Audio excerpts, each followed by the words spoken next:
Let's do this.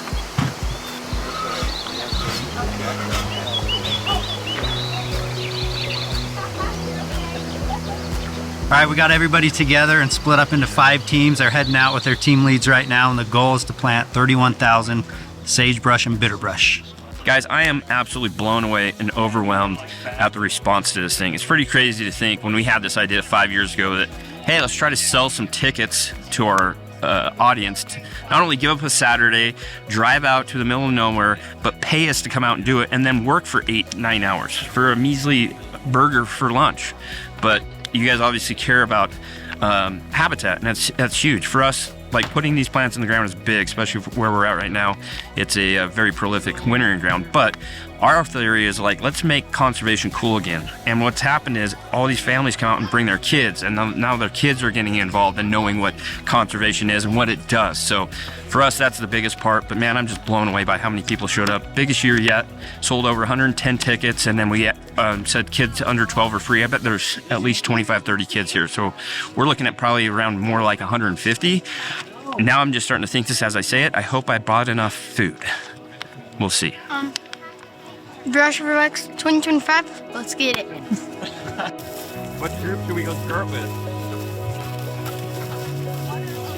Is this where the seating is? I'm gonna go higher than anybody's gone. You think those guys are high? Wait till you see me. They think they're up on the ridge. I'm going one level higher than that. I'm gonna go over the skyline. I'm gonna go 3 Perkins deep. Nobody's ever got as high as me. Who's cooking? When are we starting burgers, man?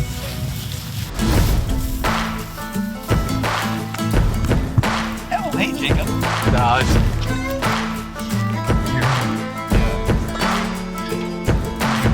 About that?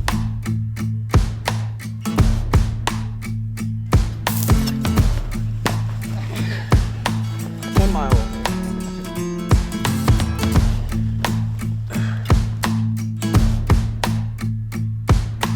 I've done it like 8 times already, dude.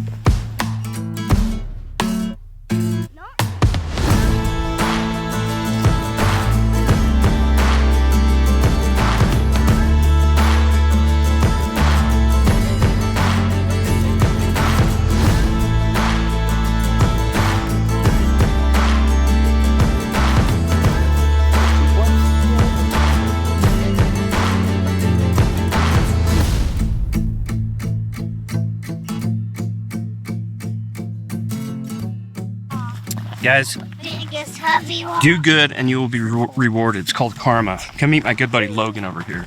What'd you find, Logan? Nothing. A set. Nothing. He found a set. Oh my gosh. That's karma right there. Do good things happen, Logan. And think about this, dude. How old are you now? 5. Okay, so in 5 years you can start hunting big game, right? Dad's gonna bring you out here and you could shoot a deer, a buck, that's standing on this hillside eating one of these plants that we're putting in the ground. Think about this, dude. 5 years from now, you get a big game or deer tag, you come out, that deer that you found, those sheds, he's 7 years old then, old warrior.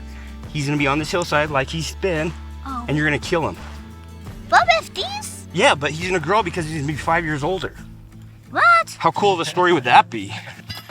So one of my absolutely most favorite hunts every year, especially if we can draw a tag, is a deer hunt in the snow. And we've been fortunate over the last few years to actually get a couple decent deer tags that are late, and they usually take place on these wintering grounds. But the one that really sticks out to me is my wife. She finally convinced her 2-3 years ago to try hunting for herself, and so I put her in, and she drew a really good late season deer tag, and she agreed to go, and she did all the steps that were necessary. She got in good shape, she shot the gun a lot, got mentally prepared, and then she killed an absolutely beautiful buck. But what I noticed was that was on that hunt, the majority of the bucks and does we were seeing were all in the bitterbrush. There was a lot of sage out there, but what I took away from that hunt was a majority of them were feeding on the bitterbrush. And it's just kind of like goes full circle that we've enjoyed so much time out here on the wintering ground. It's time that we come back and give back. So just a lot of memories running through my head right now of deer on the wintering ground. Bean better be ready, dude. I swear. If he's not cooking yet, I swear, dude. I'm hungry. This type of country, personally, these sage flats and some of these rolling hills remind me of where I started shed hunting. I used to go out of state quite a bit and look for mule deer sheds, specifically mule deer. And this is obviously a super, super important winter range for mule deer. But in the early years of my shed hunting, before I really got into elk and figured out the bulls, I was always looking for mule deer as a kid. And I've got some of my oldest photos are me just driving around and hiking through all the sagebrush and bitterbrush pockets. I'd always focus on those thick washes with tall brush. Found some of my best deer sheds in my collection still to this day are from those early years, and this really reminds me of that. And that's one thing that I've, like, over the years learned to enjoy and appreciate winter range, where for some people it's the high country that's got the beauty. I learned to really love the winter range. So I love sagebrush, cedar trees, junipers. I really appreciate landscape like this because grew up shed hunting it, and always gave me something to do each year. Look forward to each spring, pick up sheds. And I've actually seen already a few people who are out planting have actually picked up mule deer sheds, so it's kind of cool to see it come full circle.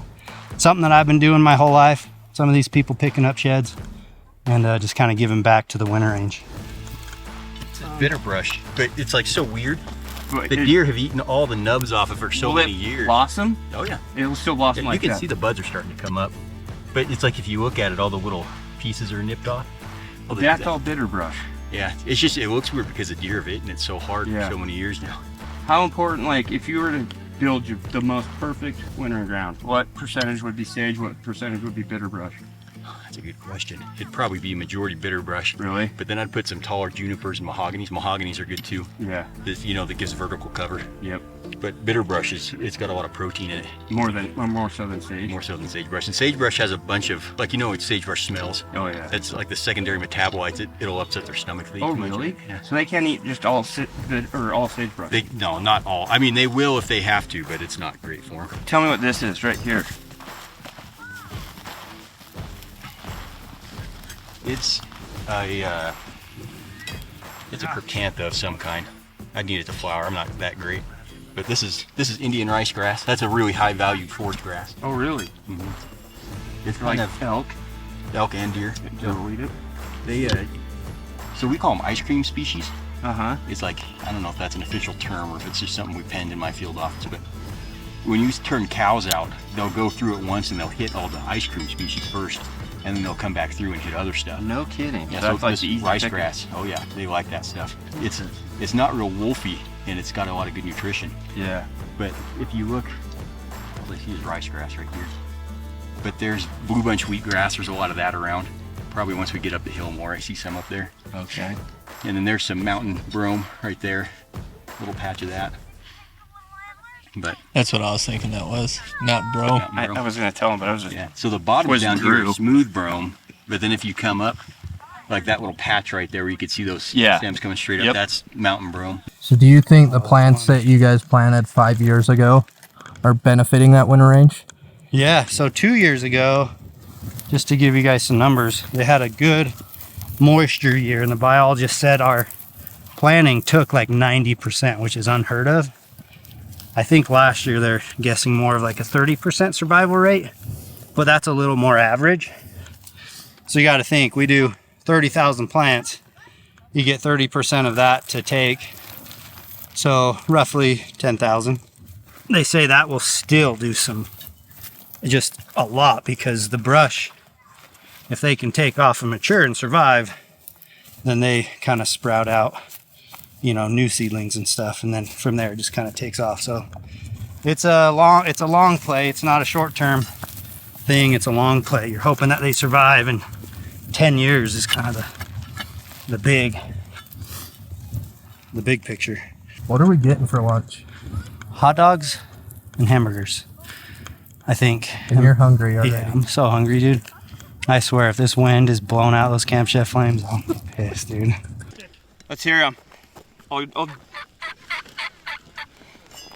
That's decent. No wonder all the turkeys are running away. Saltburn. Saltburn.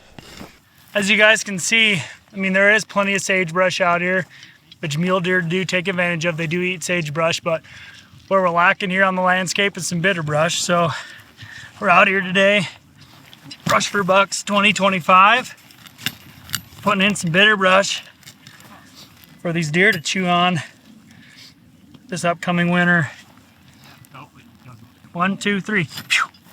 Okay, now stomp it. Well, round it, pack the dirt. Yep. That's kind of. I was like, Idaho, you're welcome. Give this another 30 years. Brush for Bucks, guys. You're welcome. This is what we're growing out here. That is way cooler than finding like a 90-inch side. Anybody can find that. Like that takes effort. Yeah. What did that guy look like? What's he gonna be? I don't know. Where's he at? What's he doing? You know? I think I could start seeing like, maybe something coming in right there, like maybe a little extra. Be put together. It'll get in there. Yeah. Little extras. Oh yeah. That is seriously like the. It's probably at least double this size this next year. I'm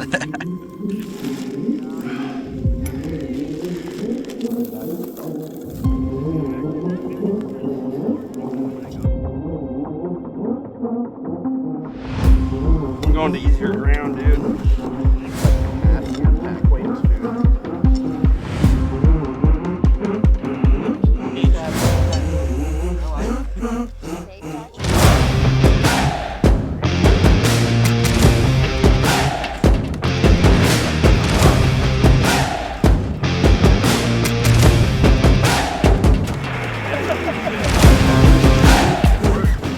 Super proud of everyone. That was a lot of work. Hey guys, you guess what? It's 3 o'clock right now, so we got started planting at 9, 10, 11, 12, 6 solid hours of plant with close to 150 people. 31,000 plants. Do the math, guys. We made a difference. What's the ROI there? Yeah, how are you?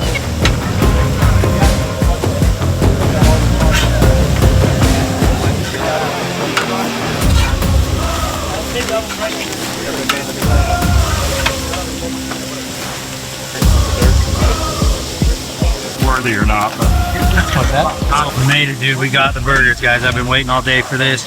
Beaner on the grill, and we got hot dogs and hamburgers. I'm going bunless. Yeah, I'm gonna toss me a hot dog on there too. Protein for days is worth it. 6 hours of work for that right there. Anybody could be sitting at home right now or sitting on Instagram, but you guys are out here putting in the work, and that's really cool. So we're gonna start drawing some tickets and giving away some stuff. right there. Somebody take these down pretty good. But all of our sponsors throwing down every year so we can hold this raffle is huge.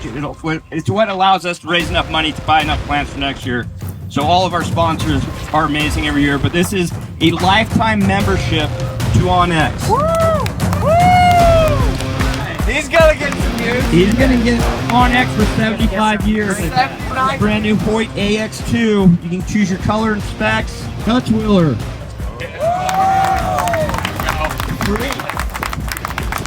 So name. Greatest rifle ever built.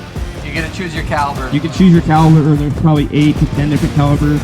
Don't worry, guys. I'm already up here. I'll just take that up here. I'm not shooting you. Okay, Dutch Wheeler. Are you serious? Don't worry, guys. I'm already up here. I'll just take that. Oh my! No way! Hey, that's all right.